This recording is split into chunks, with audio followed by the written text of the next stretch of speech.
Good morning. ప్రభువైన యేసుక్రీస్తు వారి పరిశుద్ధ నామములో అందరికీ శుభాలు. ఈరోజు మన అనుదిన ఆత్మీయ ఆహారంగా లూకాసు వార్త 2వ అధ్యాయం 29వ వచనాన్ని ధ్యానించుకుందాం. నాదా, ఇప్పుడు నీ మాట చెప్పున సమాధానముతో నీ దాసుని పోనిచ్చుచున్నావు.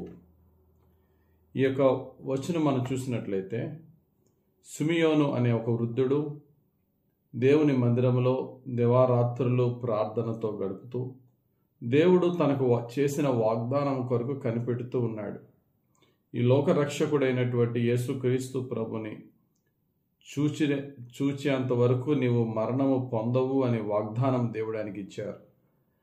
ఆ వాగ్దాన నెరవేర్పు కొరకు అనేక సంవత్సరాలు ప్రార్థనతో ఎంతో నిరీక్షణతో కనిపెడుతూ ఉన్నప్పటికీ పరిస్థితులు ఇంకా రక్షకుడు వచ్చి సమాధానకరంగా ఆయన కార్యాలని ఆయన యొక్క రాజ్యాన్ని స్థాపిస్తాడు అనే వాగ్దానాలు ఉన్నప్పటికీ పరిస్థితులన్నీ ప్రతికూలంగానే కనబడుతున్నాయి.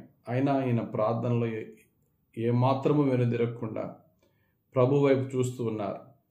అటువంటి ప్రభువు తన యొక్క నిరీక్షణ ఫలమైనటువంటి మెస్సయ్య పుట్టి తన కళ్ళ ముందు దేవుని మందిరంలో తేబడుట చూచినప్పుడు యేసుక్రీస్తు ప్రభు బాలుడైన యేసుక్రీస్తు ప్రభుని మరియమ్మ చేతుల మీద నుంచి తీసుకుని ఆయన చేతులు ఎత్తుకుని దేవుని స్తుతించి, ప్రభువా, నీ దాసుడైన నన్ను ఈ విధంగా దీవించావు, నువ్వు నాకు ఇచ్చిన వాగ్దానాన్ని నువ్వు నెరవేర్చావు, ఇప్పుడు సమాధానముతో నీ దాసుని నువ్వు పోనిస్తున్నావయ్యా, ఇంక నేను హ్యాపీగా చనిపోతాను ప్రభువా, నా నిరీక్షణ ఫలాన్ని నా కళ్ళ ముందు ఉంచావు నాయన, ఎంతకాలం నేను కనిపెట్టి నేను చేసిన ప్రార్థన ఫలము నాకు ఇచ్చావయ్యా, నీకు వందనాలని చెప్పి సిమియోను దేవుని స్తుతిస్తున్నాడు.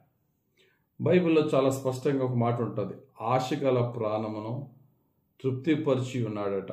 107వ కీర్తన 9వ వచనంలో ఏలయనగా ఆశగల ప్రాణమును ఆయన తృప్తిపరిచి ఉన్నాడు, ఆకలిగొనిన వారి ప్రాణమును మేలుతో నింపి ఉన్నాడు. మన హృదయ వాంఛలను ఎలా తీర్చాలో దేవునికి తెలుసు. ఎప్పుడంటే ఆయన కార్యం నెరవేరేంత వరకు కూడా ఆయన వైపు ఎదురు చూస్తూ ఉండాలి, నిరీక్షణతో ఎదురు చూస్తూ ఉండాలి. మనం దేనికి కనిపెడతామో దానికి అనుకూలంగా కాదు, దానికి ప్రతికూలంగా, దానికి వ్యతిరేకంగానే కార్యాలు జరుగుతూ ఉంటాయి. ఏమాత్రం నిరాశ చెందకూడదు, ఏమాత్రం నిస్పృహలోనికి ఉండకూడదు. దేవా, పరిస్థితులకు అతీతంగా నువ్వు కార్యాలు చేసే దేవుడవు, ప్రజలందరూ కూడా ఇంక నువ్వు ఇంకా ఎదురు చూడడం వేస్ట్ అన్న స్థితిలో కూడా నా ప్రభు నా ఆశను నెరవేరుస్తాడు అనే విశ్వాసము విడిచిపెట్టకుండా ప్రభు వైపు చూసినప్పుడు ఆలస్యమైన దేవుని కార్యం జరుగుతుంది. భక్తుడైన యాకోబుకి అల్లారు ముద్దుగా ప్రేమించి పెంచుకున్న తన సొంత కుమారుడైనటువంటి యోసేపు జీవితంలో అదే పరిస్థితి ఏర్పడింది. యాకోబుకి తనకు పుట్టిన 11 మంది కొడుకుల్లో 12 మందిలో 11వ వాడైనటువంటి యోసేపు, 11 తర్వాత చివరి వాడు బెన్యామీను. అయినప్పటికీ కూడా 11వ వాడైనటువంటి యోసేపుని తండ్రి అయిన యాకోబు చాలా ప్రేమించాడు. అదే కతిమ అన్నయ్యలకు అసూయ అయింది.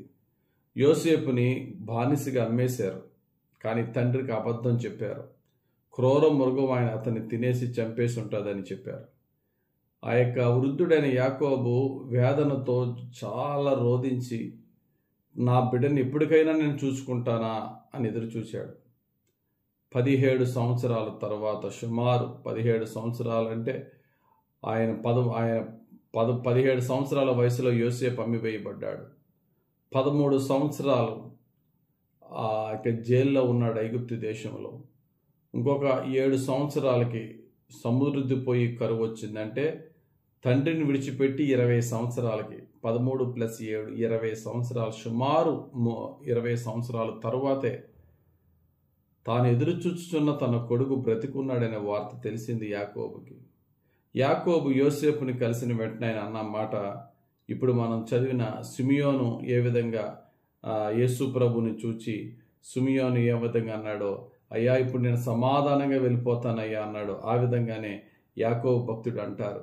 ఆదికాండం 46వ అధ్యాయం 30వ వచనం, అప్పుడు ఇశ్రాయేలు, అంటే యాకోబు యొక్క మరొక పేరు ఇశ్రాయేలు, అప్పుడు ఇశ్రాయేలు యోసేపుతో నీవింకా బ్రతికి ఉన్నావు, నీ ముఖము చూచితిని గనుక నేనికలు చనిపోదునని చెప్పాను. చాలు, ఇంకా నా లైఫ్కి నీ ముఖాన్ని చూచాను, నువ్వు ఇంకా బ్రతికున్నావు. నా బిడ్డ, నేను ఏ దుష్ట మృగము తినలేదు, ఎవ్వరూ చంపలేదు, నువ్వు బ్రతికున్నావు, బాగున్నావు, ఇది నాకు చాలు, నా హృదయ వాంఛ నెరవేరింది, నేను ఇంకా హ్యాపీగా చనిపోతానంటాడు తండ్రి అయిన యాకోబు. గమనించండి ప్రియులరా, ఈవెన్ ఆఫ్టర్ 20 years ఆయన నిరీక్షణ ఫలము దేవుడు ఆయనకి ఇచ్చాడు యాకోబు భక్తునికి. సిమియోను ఆ వృద్ధ వయసులో ఎదురు చూస్తున్న రక్షకుని చూచాడు, సంతోషంగా ప్రభు సన్నిధికి చేరుకున్నాడు. నీ జీవితంలో, నా జీవితంలో ఎప్పుడైనా సరే దేవుని మీద ఆశ పెట్టుకుంటే అది నెరవేరుట ఆలస్యం అవ్వచ్చేమో, కానీ అది నెరవేరక తప్పదు. మనం ఆశించింది జరగకపోయినా దానికంటే గొప్పది చేసి దేవుడు మన కన్నీరుని తుడిచేవాడు, మన హృదయాన్ని తృప్తిపరచువాడు. ఆశించిన దానికంటేనూ ఊహించిన దానికంటేనూ గొప్ప వాటితో దేవుడు మనల్ని దీవించేవాడు. ఎప్పటికీ కూడా మన యొక్క విశ్వాసాన్ని విడిచిపెట్టద్దు. మన నిరీక్షణ ఫలము ఖచ్చితంగా, మన నిరీక్షణకర్త అయిన యేసు వైపు చూస్తే ఖచ్చితంగా మన ఫలం మన యొద్దకు వస్తుంది. ఆలస్యమైతే దానికంటే గొప్ప ఫలాన్ని దేవుడిస్తాడు.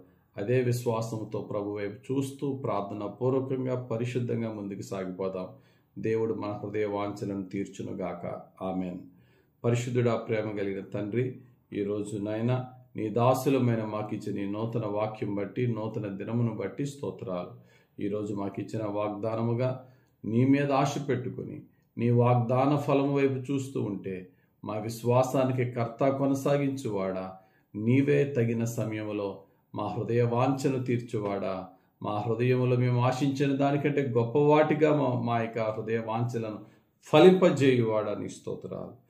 అయ్యా, మా యొక్క విశ్వాసము ఏమాత్రము కూడా సన్నగిల్లకుండా ఆలస్యమైనప్పటికీ నిరీక్షణతో ఎదురుచూచి నిరీక్షణ ఫలం పొందుకునే భాగ్యం ఒక సిమియోనులాగా, ఒక యాకోబులాగా అయ్యా మా జీవితంలో కూడా విశ్వాసముతో నిరీక్షణతో ఎదురుచూచే జీవితం దయచేసి నీ గొప్ప ఫలాలను పొందుకునే భాగ్యం మాకు దయచేయమని యేసుక్రీస్తు వారి పరిశుద్ధ నామంలో ప్రార్థించి వేడుకొంచున్నాం తండ్రి. ఆమెన్. తండ్రి యొక్కయు, కుమారుని యొక్కయు, పరిశుద్ధాత్మ దేవుని అభిషేకం హెచ్చుగా మనపై దిగివచ్చి ఇప్పుడు ఎల్లప్పుడు మనల్ని సర్వసత్యములో నడిపించును గాక. Amen. Amen. Amen. God bless you. Have a very blessed day.